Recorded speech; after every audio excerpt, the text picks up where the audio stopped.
Omuliro gusaanyizaawo ebintu by'abasuubuzi ebibalirirwamu obukadde 10 mu zooni ya Mini Triangle mu ggombolola y'e Kawempe ku luguudo oludda e Gayaza. Omuliro guno gutandise ssaawa 10 ez'olweggulo nga guteeberezebwa okuba nti guvudde ku bantu ababadde bookya welding mu kayumba kaliraanye ekifo we gukutte. Omuliro gubadde kuva amasannyalaze abadde bookya welding abadde bookya munda. Bwe balabye nga gwaka bo ne banguwa ne badduka ne bagenda. Omusasi waffe watuukiddeyo nga abasuubuzi bakola butaweera okuguzikiza n'okutaasa emmali yaabwe badde we gutannatuuka. Poliisi ekakkanya obujagalalo yeesoose okutuuka mu kifo kino n'oluvannyuma abazimyamwoto ne bajja wabula nga abasuubuzi baweereza ebisongovu olw'okutuuka ekikeerezi.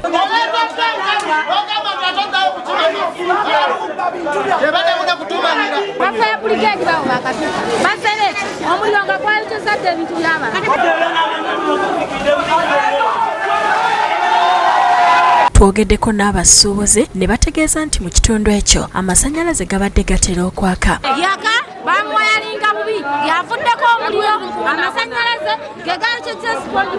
Ebyamaguzi ebyonoonese mulimu emifaliso, entebe, kabada, engoye, ebyuma by'emmotoka n'ebirala bingi. Adumira poliisi y'e Wandege ya Mpire Brian ategeeza Bukedde TV nti poliisi egenda kukola okunoonyereza okuzuula ekiviiriddeko omuliro guno. Investigation has started.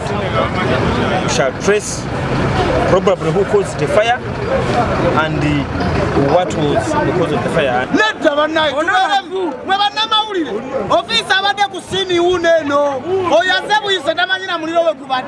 Ebyo nga biri bityo nabbambula w'omuliro ayokeza ennyumba omukolerwa bizinensi ez'enjawulo ng'ebintu ebibalirirwamu obukadde 5 bye bitokomose.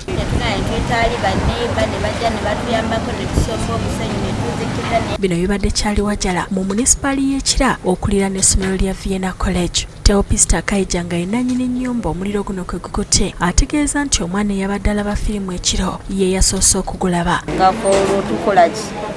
Tukozesa musenyu, tukozesa mazzi gano agaffe ate batugamba nti ate gweyongera bweyongezi. Abatuuze betwogeddeko nabo batubuulidde embeera eyabaddewo.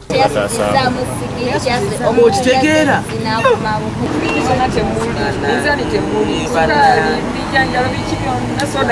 Mutebi Suleiman, David Tamale ne Rebecca Chobutonje be bakusakidde eggulire lino ku Bukedde TV.